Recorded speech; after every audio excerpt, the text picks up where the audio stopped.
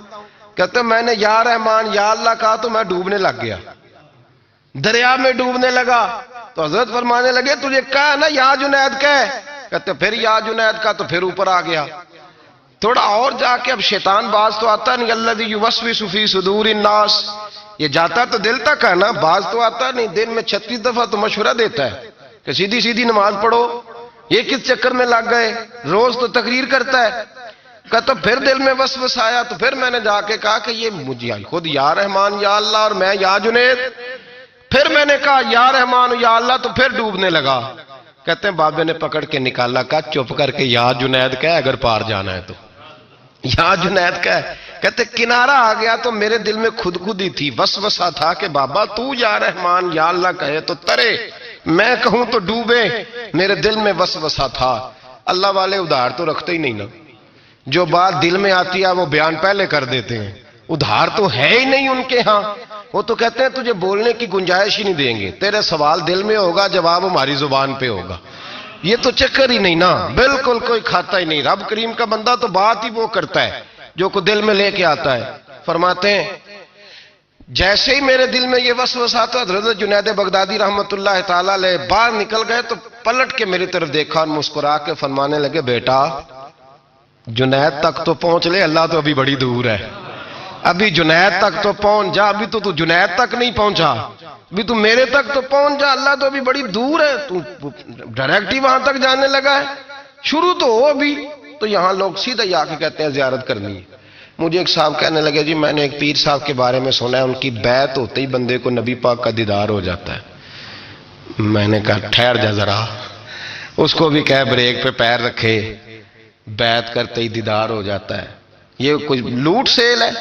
زندگی گزر جاتی ہے انسان کی، مر جاتا ہے، اور جس کو حضور کا دیدار ہو پھر بچ جائے، پھر قائم رہے، پھر اس کی زندگی نہ بدلے، پھر اس کا دنیا سے کوئی تعلق رہ جائے۔ یہ پوچھ ابو بکر صدیق سے جنہیں دیدار ہوا تھا، جب دیدار ہوا تو یار رہا ہے، باقی کوئی شے بھی نہیں رہی، پھر محبوب رہے اور کچھ بھی نہیں بچتا۔ تو وہ کس طرح کا ہے جو دیدار بھی کراتا ہے اور پھر کہتا جاؤ دکان بھی کھول لو جا کے؟ یہ کیسی بات ہے؟ وہ ایک منزل ہے، وہ اپنی جگہ پہ آ کے آتی ہے، اور یہی بہتر ہے کہ پردوں میں وہ پردہ پوش رہے، وہ اگر پردے اٹھا دے تو کسے ہوش رہے، پھر مشکل ہو جاتا ہے معاملہ، مشکل ہو جاتا ہے۔ تو بھائی یاد رکھیں، قربانی دینا سیکھیں، اثار کرنا سیکھیں اور صفر سے شروع کریں۔ زندگی میں ہم لینے کے چکر میں پڑ جاتے ہیں تو نقصان اٹھاتے ہیں۔ عقل کے گھوڑے کم دوڑائیں، محبت کے ساتھ عمل زیادہ کریں، دماغ کا استعمال کم کریں اور عمل زیادہ کریں، زیادہ عمل کریں، ورنہ شیطان تو نماز بھی نہیں پڑھنے دے گا، وہ تو کہے گا کہ جناب چلو ٹھیک ہے اللہ نے معاف ہی کر دینا ہے نا، وہ تو کچھ بھی نہیں کرنے دے گا۔ دماغ کا استعمال کم کریں اور عمل زیادہ کریں، جد و جہد زیادہ کریں، اظہار کریں، قربانی کریں، اپنی زندگی میں کریں، کسی کے لیے کچھ اظہار کریں، کسی کو کچھ دیں۔ یہ جو ہم اولاد کے لیے قربانی دیتے ہیں نا، تو یہ قربانی نہیں ہوتی، یہ لالچ ہوتا ہے، یہ سودا ہے، پتہ ہے آپ کو، یہ سودا ہے۔ ہم بچپن میں ان کی خدمت کریں گے، یہ بڑھاپے میں ہماری خدمت کریں گے، تو یہ تو تجارت ہے، یہ کوئی اصول نہیں۔ میرے بچے بڑے ہو گئے تو مجھے خیر صلاح، یہ تجارت ہے بھائی، یہ تجارت ہے، یہ قربانی نہیں، تو تجارت ہے۔ یہ آپ جو کر رہے ہیں یہ تو کمیٹی ڈال رہے ہیں آپ، اور چونکہ نیت یہ ہوتی ہے خدمت کی، تو پھر نصیب والوں کو خدمت ملتی ہے، قسمت والوں کو ملتی ہے، ورنہ بچے کہتے ہیں ابا جی ٹھیک ہے آپ نے ہماری خدمت کی تو سارے کرتے ہیں، آپ نے کو نوکی تھوڑی کی ہے، چھٹی آپ وہاں بیٹھیں، چائے ملے گی وقت پہ پہنچے گی، لیکن آپ مداخلت نہ کریں کسی چیز کے اندر، تجارت نہ کریں، اظہار کریں، قربانی کریں۔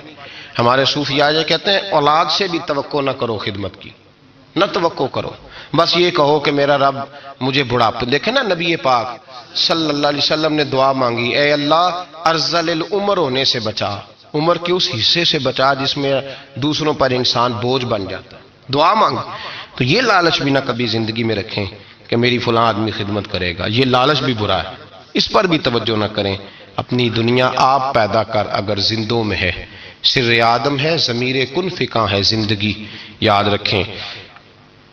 ہوش آنے سے لے کر اپنا یہ ذہن بنا لیں کہ میں آج سے اپنے آپ کو خود چلاؤں گا، میں سایہ دوں گا، بھکاری مان کے کبھی کسی سے سہارا مانگوں گا نہیں، سہارا دیں، کسی کے لیے قربانی دیں، اظہار کریں، جد و جہد کریں۔ جو چیز آپ کے بس میں ہے وہ تو ہے، جو بس میں نہیں اس میں بھی کوشش کرنے کی آپ کوشش کریں، تگ و دو کریں۔ قربانی سے انسان سنور جاتا ہے، بن جاتا ہے۔ اللہ تبارک و تعالی ہمیں سنورنے اور بن جانے کی توفیق عطا فرمائے۔ اور میرے نبی پاک صلی اللہ تعالی علیہ وسلم نے فرمایا، میرے مومن کا معاملہ بڑا عجیب ہے، اللہ اسے نعمت دے تو یہ شکر کر کے اجر پا لیتا ہے، اور اگر اللہ تبارک و تعالی اس پر کوئی آزمائش ڈالے تو یہ صبر کر کے اجر پا لیتا ہے۔ اپنے تمام معاملات کو اپنے اللہ تبارک و تعالی کی جانب رکھا جائے۔ اگر اللہ تعالیٰ صحت دے، عافیت دے، تندرستی دے تو یہ اس کا کرم ہے۔ اگر کسی موقع پر وہ بیمار کر دے، کسی جگہ انسان کے وجود میں کمزوری اور ضعف آ جائے تو حضور علیہ الصلوۃ والسلام کی حدیث ہمیں بتاتی ہے یہ بھی گناہوں کی معافی کا ذریعہ ہے، اس سے بھی انسان کی خطائیں معاف ہوتی ہیں، تو یہ بھی اللہ تبارک و تعالیٰ کی حکمت کا تقاضا ہے۔ اب اگر انسان کے پاس صحت ہو، تندرستی ہو تو پھر وہ اکڑ کر بات کرے، کبھی بیمار ہو جائے تو پھر اس کی زبان پہ شکوے آئیں، تو اس کا مطلب یہ ہے کہ اس نے اس معاملے میں بھی اپنے آپ پر چیزیں طاری کر لیں، اپنے آپ کو اپنے اللہ کے سپرد نہیں کیا۔ اگر وہ رب کریم کے سپرد کر دے گا تو بہار ہو یا خزاں اس کی زبان پہ لا الہ الا اللہ ہی جاری رہے گا۔ زندگی کی مشکلات آسان ہوتی دکھائی دیں گی، سفر کو وہ صعوبتوں والا نہیں آسانیوں والا محسوس کرے گا۔ حضرت سیدنا ایوب علیہ نبینا علیہ الصلوۃ والسلام علیل ہو گئے، آپ کی اہلیہ نے آپ کی خدمت میں عرض کی، حضور آپ اللہ کے نبی ہیں، پیغمبر ہیں، 16 سال سے آپ بیمار ہیں، اللہ کی حضور دعا کریں وہ آپ کو شفا دے۔ بڑی ہی خوبصورت بات ارشاد فرمائی۔ اللہ کے انبیاء ہر وقت اپنے آپ کو سپرد کیا ہوا نا اللہ تعالیٰ کے، سوچوں کا مرکز ہی اللہ کی ذات ہے، اس کی رضا پر ہی ہر وقت توجہ مرکوز رہتی ہے، وہ کس طرح راضی ہوگا، کس طرح کرم فرمائے گا، یہی ہر وقت ذہن کے اندر بات رہتی ہے۔ حضرت ایوب علیہ نبینا علیہ الصلوۃ والسلام ارشاد فرمانے لگے، او بھلی مانس یہ بتا صحت کتنی دیر رہی؟ کہا 60 سال۔ فرمایا بیماری کو کتنی دیر ہو گئی؟ کہا 16 سال۔ فرمانے لگے ذرا بیماری کو بھی 60 ہو لینے دے پھر دعا کر لوں گا۔ یہ کیا بات ہوئی کہ اتنا عرصہ اللہ نے شفا دی اور ابھی چند سال گزرے ہیں تو میں اضطراب کا شکار ہو جاؤں، میں کوئی ایسی بات کروں جس سے کوئی محسوس کرے کہ شکوے کا پہلو ہے؟ اللہ کے پیغمبر تربیت فرما رہے ہیں، جب آپ کی زبان نے اطہر سے یہ جملے نکلے تو اللہ نے شفا عطا فرما دی۔